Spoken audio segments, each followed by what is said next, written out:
చూస్తే తలసాని మెడకు అవినీతి ఉచ్చు, గొర్రెల స్కామ్ ఆ గొర్రెల స్కీమ్ గోల్మాల్పై ఏసీబీ నజర్, ఇద్దరు అసిస్టెంట్ డైరెక్టర్లపైన ఎఫ్ఐఆర్, ఫైళ్ల మాయం ఘటనపైన కేసు నమోదు, దర్యాప్తునకు కేసులు ఏసీబీకి బదిలీ, రాష్ట్ర ప్రభుత్వం నుంచి ఆదేశాలు. గులాబీ లీడర్లో గుబులు. ఇది గులాబీ లీడర్లో గుబులు అంటే పాట గుర్తొచ్చింది ఎలక్షన్స్ అప్పుడు. ఏంటి గులాబీల జెండలమ్మ అనే పాట ఎంత వైరల్ అయిందో, గుబులో గుబులో కాంగ్రెస్కు, గుండెల్లో గుబులో కాంగ్రెస్కు అని చెప్పేసి. మరి ఇప్పుడు అధికారం మారగానే ముఖ్యంగా ఎవరైతే మంత్రులుగా చేసిరో ఆ మంత్రులందరి గుండెల్లో గుబులైతున్నారు.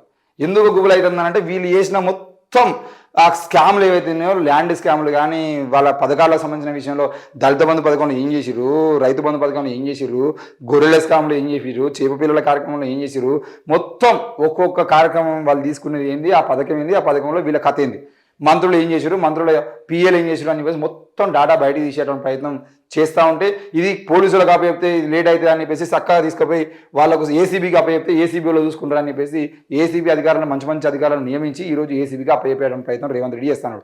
ఇప్పుడు గుబులో ఆ కాంగ్రెస్కు పోయి గుబులో బీఆర్ఎస్ అనే పాట పాడుకున్నటువంటి పరిస్థితి కాంగ్రెస్ ప్రభుత్వం తీసుకొస్తుంది. మరి గొర్రెల స్కామ్తో మొదలైన అలజడి, ఇప్పటికే ఎమ్మెల్యే మల్లారెడ్డిపై భూకబ్జా కేసు, ఇంకెవరి పేర్లు తెరపైకి వస్తాయేమోనని ఆందోళన. ఇప్పుడు జీవన్ రెడ్డి కూడా మాల్కు సంబంధించిన పైసలు కట్టడానికి ఆయన మీద కూడా నజర్ పెట్టిరు. అసలు ఈ దాదాపు 7 నుండి 10 కోట్ల రూపాయలు కట్టాలని చెప్పేసి ఆ 10 కోట్ల రూపాయలు వెనక్కి తీసుకొచ్చడానికి ప్రయత్నం చేస్తున్నారు. ఇక్కడేమో ఆ తలసాని మేడకు ఎందుకు చుట్టుకున్నారంటే ఈయన పిఏగా ఉన్నటువంటి వ్యక్తి ఎవరైతే ఉన్నారో ఆయననే ఈరోజు గొర్రెల స్కామ్కి సంబంధించిన విషయంలో కొన్ని కోట్ల రూపాయలని వెనకేసుకునే ప్రయత్నం చేసిండు. ఇప్పటికీ గొర్రెల లబ్ధిదారులు ఎవరైతే ఉన్నారో వాళ్ళ లబ్ధిదారులకు గొర్రెలు రాలేదు. ఆ గొర్రెలు ఆంధ్ర నుండి తీసుకొస్తే వాళ్ళకు పైసలు ఇవ్వలేదు అకౌంట్లో. కాబట్టి ఈ రెండు సంబంధించిన విషయంలో కేసులు అయితే నమోదు చేస్తూ ఉన్నాయి. ఇక సిమ్, ఇంటర్నెట్ లేకుండానే వీడియోలు, టీవీ ప్రసారాలు డైరెక్ట్ టు మొబైల్ టెక్నాలజీ తెచ్చే ప్రయత్నంలో కేంద్రం ఉందట. సెల్ ఫోన్ యూజర్ల కోసం ప్రస్తుతం 19 నగరాల్లో ట్రయల్స్ చేస్తున్నారంట. అది సిమ్, ఇంటర్నెట్ లేకుండానంటే మళ్ళీ పాతకాలం రోజు ముచ్చట్లు తీసుకొస్తారు. అవసరమైతే బిఎస్ఎన్ఎల్ మళ్ళీ జియో వాళ్ళు కొనుగోలు చేసేటువంటి ప్రయత్నం చేసి బిఎస్ఎన్ఎల్కు దేశవ్యాప్తంగా ఆల్రెడీ అండర్ గ్రౌండ్లో ఉన్నటువంటి వైరింగ్ సిస్టమ్ ఏదైతే ఉందో, కేబుల్ సిస్టమ్ ఏదైతే ఉందో, ఆ కేబుల్ సిస్టమ్ని ఇంతకుముందు ఎప్పుడో బిఎస్ఎన్ఎల్ అమ్మితే కొందామనే ప్రయత్నం జియో చేసింది. కానీ ఇప్పుడు ఏం చేస్తారంటే మొత్తానికి సిమ్ లేకుండా, ఇంటర్నెట్ లేకుండా అంటే మళ్ళీ కేబుల్ దృష్టిలోకి మళ్ళీ వెనక్కి పోతున్నాం. మనం కొద్దిగా వెనక్కి పోతున్న విషయాన్ని మనం మర్చిపోతున్నాం. కానీ వెనక్కి పోయేటువంటి ప్రయత్నం జరుగుతూ ఉంది.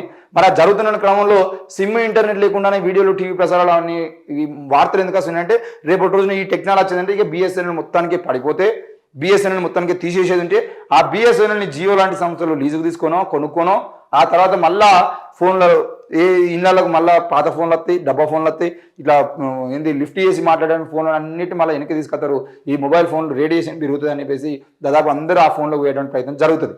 కాబట్టి దానికోసమే ఈరోజు మళ్ళీ బిఎస్ఎన్ఎల్ అమ్మేయడానికి ప్రయత్నమో లేదంటే జియోకు కొత్త పథకాన్ని తీసుకొచ్చేయడానికి ప్రయత్నం చేసుడు తప్ప వేరే ఏం లేదు. అలాగే తొలగింప రిటైర్డ్ ఆఫీసర్ల విషయంలో నిర్ణయం తీసుకొని సర్కార్ కీలక స్థానంలో 5 ఐఏఎస్లు కంటిన్యూ అవుతున్నారు.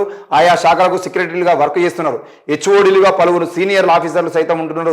అన్ని విషయాల్లో వారిదే పెత్తనం. చాలా డిపార్ట్మెంట్లలో వందలాది మంది బీఆర్ఎస్ హయాంలో నచ్చినట్టుగా రీఅపాయింట్మెంట్, ఫలితంగా కింది స్థాయి ఆఫీసర్లకు దక్కని ప్రమోషన్స్, పదోన్నతి లేకుండానే అనేక మంది విరమణ, రిటైర్డ్ లెక్కలు తీసేందుకు సర్కారు కసరత్తు. కొనసాగుతున్న ఐఏఎస్లు అదర్ సిన్హా పశుసంవర్ధక శాఖ సెక్రటరీగా ఉన్నాడు. రాణి కుముదిని కార్మిక శాఖ సెక్రటరీ, ఉమర్ జలీల్ మైనార్టీ శాఖ secretary, Arvinder Singh GAD secretary, Anil దేవాదాయ శాఖ సెక్రటరీ. మొత్తానికైతే వీళ్ళందరూ కూడా మరి ఎన్ని రోజుల పాటు ఉంటారు? ఒక్కోళ్ళు 2 సంవత్సరాలు 3 సంవత్సరాలు వాళ్ళ స్థానంలో ఉండి రిటైర్డ్ అయిపోయిన తర్వాత లేదు అంటే వాళ్ళు అక్కడ నుండి వేరే దానికి వెళ్ళిపోవాలి. కానీ ఇప్పటికీ చాలా మంది ఐఏఎస్ అధికారులు రిటైర్డ్ అయినా కూడా లేదంటే వాళ్లకు పోస్టింగ్ ఇచ్చినటువంటి పోస్టింగ్లో ఇప్పటికీ 5 ఏళ్ళు 10 ఏళ్ళు 12 ఏళ్ళుగా ఉన్నటువంటి వ్యక్తిని కూడా నిన్న విద్యాసాగర్ రావు విషయంలో మనం చూసినాం. మరి ఎందుకు వీళ్ళను కనీసం ఇంకెన్ని రోజుల పాటు ఉంచుతారనే విషయంలో వాళ్ళ దగ్గర సమాధానం లేదు.